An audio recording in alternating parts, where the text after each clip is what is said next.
आठवीं वेतन आयोग की फाइलों से एक बेहद दिलचस्प तरकीब बाहर निकल कर आई है। दोस्तों, आमतौर पर उम्र बढ़ने के साथ लोगों की जो सुख सुविधाएं हैं वो कम होने लगती हैं। लेकिन नए प्रस्ताव के मुताबिक जो है, अगर पेंशनर्स 90 साल की उम्र का जो आंकड़ा है वो छूते हैं तो उनकी जो पेंशन है सीधे डबल यानी कि 100% कर दी जाएगी। लेकिन रुकिए, ये तो सिर्फ कहीं ना कहीं शुरुआत है। सैलरी हाइक से लेकर फिटमेंट फैक्टर और बेसिक पे में बढ़ोतरी को लेकर भी इस बार बहुत कुछ बदलने जा रहा है। तो क्या है इस नए वेतन आयोग का पूरा गणित और आपकी जेब पर इसका क्या इम्पैक्ट होने वाला है?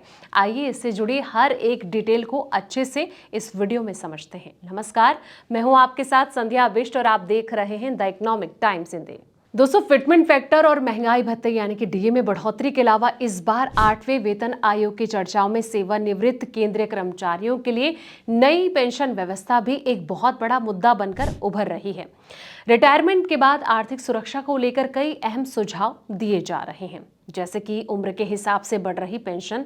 और national council joint consultative machinery ने आठवें वेतन आयोग को दिए अपने जो ज्ञापन है, इसमें ये कहा है कि रिटायरमेंट के बाद जो है सम्मानजनक जीवन जीने और साथ ही कम से कम 2 सदस्यीय परिवार का खर्च चलाने के लिए पूर्ण पेंशन आखिरी प्राप्त वेतन या फिर अंतिम 10 महीने के औसत वेतन का 67% होनी चाहिए।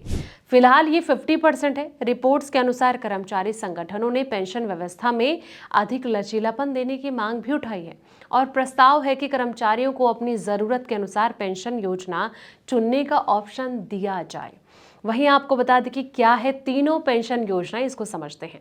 दोस्तों, पुरानी पेंशन योजना यानी कि ओपीएस में रिटायरमेंट के बाद जो है आखिरी वेतन और साथ ही महंगाई भत्ते के आधार पर निश्चित पेंशन जो मिलती है, इसका पूरा खर्च सरकार उठाती है और कर्मचारी को सेवा के दौरान कोई योगदान नहीं देना पड़ता है। अगला है राष्ट्रीय पेंशन प्रणाली यानी कि एनपीएस एक योगदान आधारित योजना है। इसमें कर्मचारी और सरकार जो है दोनों निवेश करते हैं।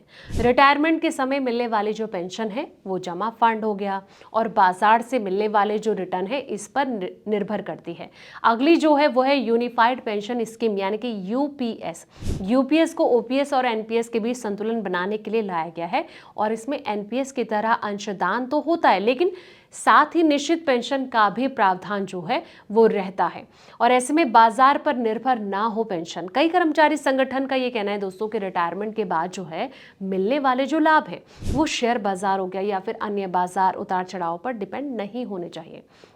उनका ये मानना है कि बुजुर्ग कर्मचारियों को निश्चित और सुरक्षित आय जो है वो मिलनी चाहिए। तो 1.1 करोड़ से अधिक लोगों पर पड़ेगा इसका असर। आठवां वेतन आयोग इसलिए भी बहुत जरूरी माना जा रहा है क्योंकि इसके फैसले का जो असर है वो 1.1 करोड़ से अधिक केंद्रीय कर्मचारी जो हैं, पेंशनर्स और उनके जो परिवार हैं उस पर पड़ेगा। भारत में अब तक 7 वेतन आयोग लागू हो चुके हैं और पहला वेतन आयोग जो है वो जनवरी 1946 में गठित किया गया था। आमतौर पर हर 10 साल में नया वेतन आयोग जो है वो बनाया जाता है और आठवें वेतन आयोग का गठन 3 नवंबर 2025 को किया गया था।